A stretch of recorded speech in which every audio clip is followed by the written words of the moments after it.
हरे कृष्णा दोस्तों, आप सभी को पद्मनी एकादशी की ढेर सारी शुभकामनाएं। और ये पद्मनी एकादशी पड़ी है अधिक मास पुरुषोत्तम मास में, तो आप सभी को अधिक मास एंड पुरुषोत्तम मास की ढेर सारी शुभकामनाएं। तो चलिए कथा सुनाते हैं। धर्मराज बोले, हे भगवान, अब आप मुझे अधिक लौद मास के शुक्ल पक्ष की एकादशी के बारे में बतलाएं। उस एकादशी का क्या नाम है तथा उसके व्रत की क्या विधि है, सो समझाकर कहिए। श्री कृष्ण भगवान बोले, हे राजन, अधिक लौद मास की एकादशी जो कि अनेक पुण्यों को देने वाली है, उसका नाम पद्मनी है तथा इस एकादशी व्रत से मनुष्य विष्णु लोक को जाते हैं। हे राजन, उसकी विधि मैंने सबसे पहले नारद जी से कही थी। यह अनेक पापों को दूर करने वाली तथा मुक्ति और भक्ति प्रदान करने वाली है। अब मैं तुमसे उस विधि को फिर कहता हूँ, तो ध्यान से श्रवण करो। दशमी के दिन व्रत करना चाहिए और कांसे के पात्र में भोजन मांस, मसूर, चना, कोदो, शहद, शाक और प्राय अन्न इस दिन नहीं खाना चाहिए। स्नान के बाद सफेद बिना फटे वस्त्र धारण करना चाहिए। संध्या तर्पण कर मंदिर में भगवान की पूजा आराधना करनी चाहिए। स्वर्ण की राधा सहित भगवान की प्रतिमा, पार्वती सहित महादेव जी की प्रतिमा बनाकर पूजन भी करना चाहिए। धान्य के ऊपर मिट्टी तांबे का घड़ा रखना चाहिए। उस पर वस्त्र गंध आदि से सुशोभित कर मुंह पर तांबे या सोने का पात्र रखना चाहिए। उस पात्र पर भगवान की प्रतिमा रखकर धूप दीप नैवेद्य फूल और चंदन आदि से पूजा करनी चाहिए। फिर भगवान के सम्मुख नृत्य गान आदि वो भी करना चाहिए।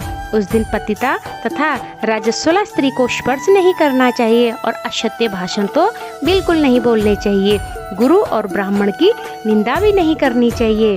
और उस दिन भक्तजनों के साथ भगवान के सामने पुराणों की कथा सुननी चाहिए। अधिक मास के शुक्ल पक्ष की पद्मनी एकादशी व्रत निर्जला करनी चाहिए।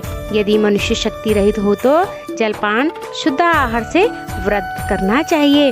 रात्रि को जागरण, नृत्य गान तथा भगवान का स्मरण करते रहना चाहिए। प्रति पहर मनुष्य को भगवान या महादेवी जी की पूजा भी करनी चाहिए।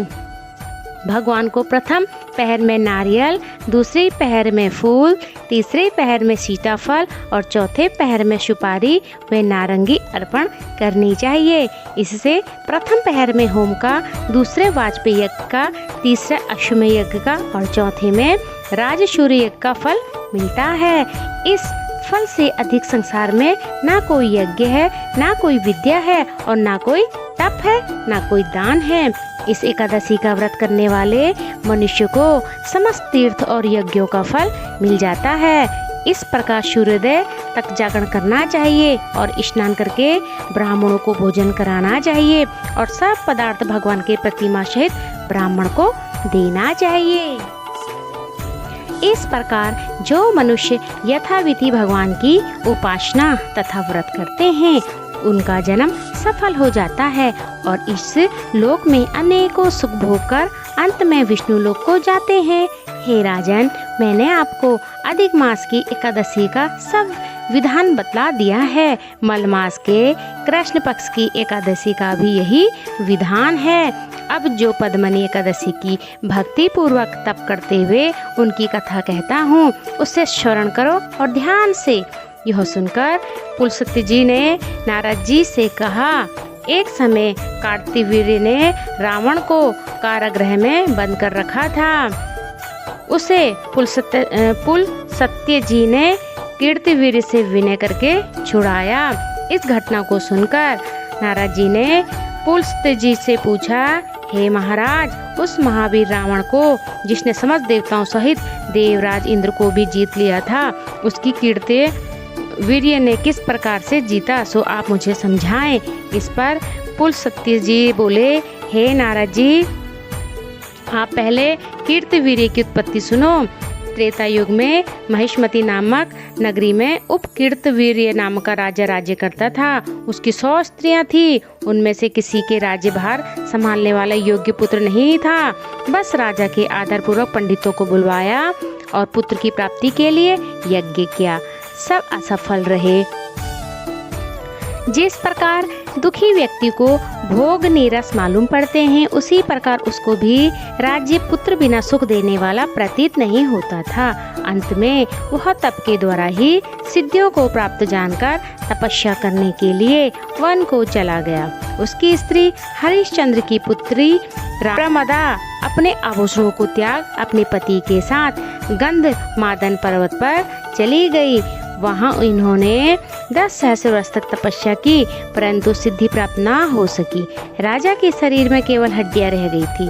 यह देख प्रमदा ने विनय सहित महासती अनसुईया से पूछा, मेरे पति देव को तपस्या करते हुए 10 सहस्र वर्ष बीत गए हैं, परंतु अभी तक भगवान प्रसन्न नहीं हैं जिससे मुझे पुत्र प्राप्त हो सके। अब आप मुझे कोई ऐसा उपाय बताएं जिससे मुझे पुत्र की प्राप्ति हो जाए।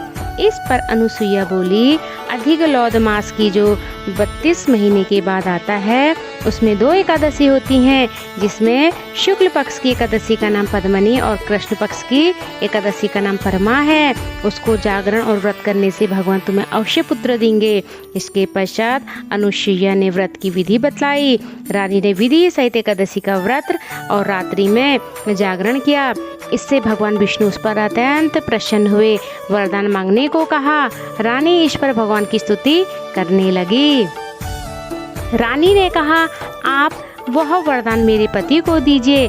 प्रमदा का वचन सुनकर भगवान बोले, हे प्रमदे, मल मात्र मुझे बहुत प्रिय है, जिसमें एकादशी मुझे बहुत प्रिय है।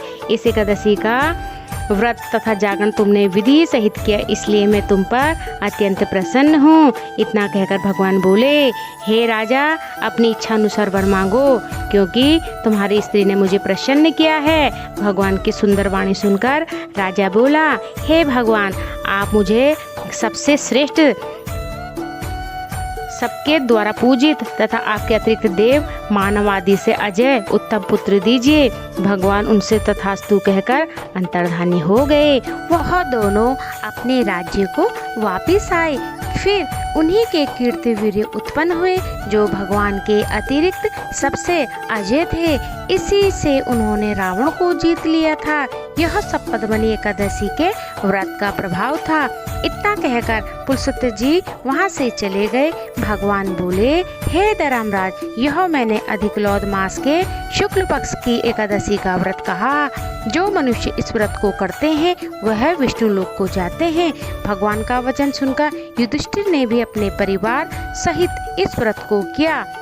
सूत जी बोले, हे ब्राह्मणों, अब और क्या कहना सुनना चाहते हो? जो मनुष्य इस कथा को सुनेगा वह स्वर्ग को जाएगा। बोलिए पद्मनी एकादशी की जय हो। हरे कृष्ण कृष्ण कृष्ण हरे हरे, हरे राम राम राम हरे हरे। तो